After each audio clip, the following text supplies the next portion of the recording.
सदा वरदानी आत्मा हो,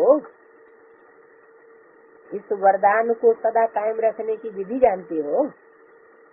सबसे सहज विधि कौन सी है जानते हो? सदा सर्व के और सेवा में सहयोगी बनो। तो सहयोगी ही सहज योगी है। कई ब्राह्मण आत्मा सहज योग का अनुभव सदा नहीं कर पाती है। योग कैसे लगावे, कहाँ लगावे, इसी क्वेश्चन में अब तक भी बने हुए हैं। सहज योग में क्वेश्चन नहीं होते हैं, साथ साथ वरदान है, वरदान में मेहनत नहीं होती है और सहज स्वतः ही रहता है। जो सहज योगी और वरदानी आत्मा होती है वो स्वतः निरंतर योगी होती है। अगर निरंतर नहीं रहते हैं तो इसका कारण क्या है? प्राप्त हुए वरदान को व ब्राह्मण जीवन की अलौकिक गिफ्ट को संभालना नहीं आता। स्मृति द्वारा समर्थी रखने में अलबेले बन जाते हो।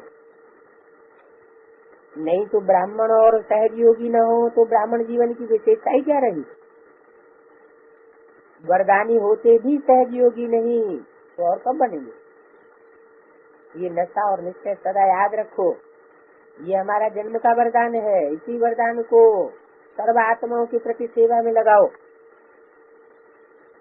सेवा में सहयोगी बनने में ही यही विधि है सहज योगी की। सहयोगी बनो, अमृत बेल से लेकर के सहयोगी बनो। सारे दिन की दिनचर्या का मूल्य के ही एक शब्द याद रखो कि सहयोग देना है और सहयोगी बनना है।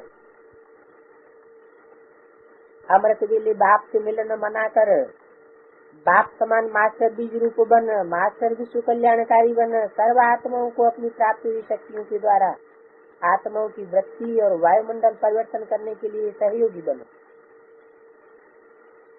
बीज द्वारा सारे वृक्ष को रूहानी जल देने के सहयोगी बनो, जिससे सर्व आत्माओं रूपी पत्तों को प्राप्ति के पानी मिलने का अनुभव हो जाए। ऐसे अमृत बेले से लेकर जो भी सारे दिन में कार्य करते हो, हर कार्य का लक्ष्य सहयोग देना हो। चाहे व्यवहार के कार्य में जाते हो, प्रवृत्ति को चलाने के कार्य में रहते हो, अलौकिक संबंध में रहते हो, अलौकिक सेवा में रहते हो, लेकिन सदा ये चेक करो लौकिक व्यवहार में भी स्वप्रति व साथियों के प्रति शुभावना और कामना से वायुमंडल रूहानी बनाने का सहयोग दिया, ये चेक करो। वैसे ही रिवाजी रीति से अपनी ड्यूटी बजा करके आ गए। जैसा जिसका ऑक्यूपेशन होता है वो जहाँ भी जाएगा अपने ऑक्यूपेशन प्रमाण कार्य जरूर करेगा। आप सबका विशेष ऑक्यूपेशन ही है सहयोगी बनना, तो कैसे भूल सकते हो? तो हर कार्य में सहयोगी बनना है, अर्थात सहयोगी बने ही जाएंगे। कोई भी सेकंड सहयोगी बनने के सिवाय नहीं होना चाहिए। चाहे मनसा में सहयोगी बनो, चाहे वाचा में सहयोगी बनो, चाहे संबंध संपर्क के द्वारा सहयोगी बनो, चाहे स्थूल कर्म द्वारा सहयोगी बनो, लेकिन सहयोगी जरूर बनना है। क्योंकि आप सभी दाता के बच्चे हो, दाता के बच्चे सदा देते रहते हैं। तो क्या देना है?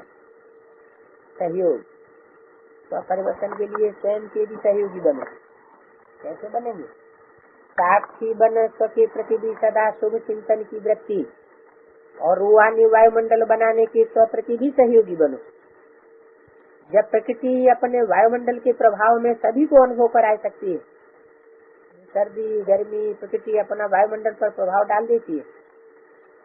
ऐसे प्रकृति जी से सदा सहयोगी सहयोगी आत्माएं अपने रूहानी वायुमंडल का प्रभाव अनुभव नहीं करा सकती क्या? सदा स्वप्रति और सर्व के प्रति सहयोग की शुभावना रखते हुए सहयोगी आत्मा बनो।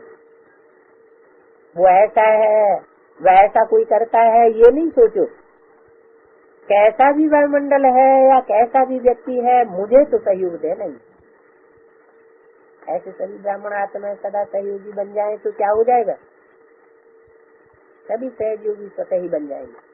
क्योंकि सर्व आत्माओं को सहयोग मिलने से कमजोर भी शक्तिशाली हो जाता है। कमजोरी समाप्त होने से सहयोगी तो हो ही जाएंगे। कोई भी प्रकार की कमजोरी मुश्किल व मेहनत का अनुभव कराती है। शक्तिशाली है तो सब सहज है, तो क्या करना पड़े? सदा चाहे तन से, मन से, धन से, मनसा से, वाणी से, कर्म से सहयोगी बनना है। अगर कोई मन से नहीं कर सकते हैं तो कौन और धन से सहयोगी बनो। मनसा वाणी से नहीं तो कर्म से सहयोगी बनो। संबंध जुड़वाने व संपर्क रखाने के सहयोगी बनो। सिर्फ संदेश देने के सहयोगी नहीं बनो, अपने परिवर्तन से सहयोगी बनो। अपनी सर्व प्राप्तियों के अनुभव सुनाने के सहयोगी बनो। अपने सदा हर्षित रहने वाली सूरत से सहयोगी बनो। किसी को गुणों के दान द्वारा सहयोगी बनो। किसी को उमंग उत्साह बढ़ाने के सहयोगी बनो। जिसमें भी सहयोगी बन सकते हो उसमें सहयोगी सदा बनो। यही सहज योग है। तो समझा क्या करना है?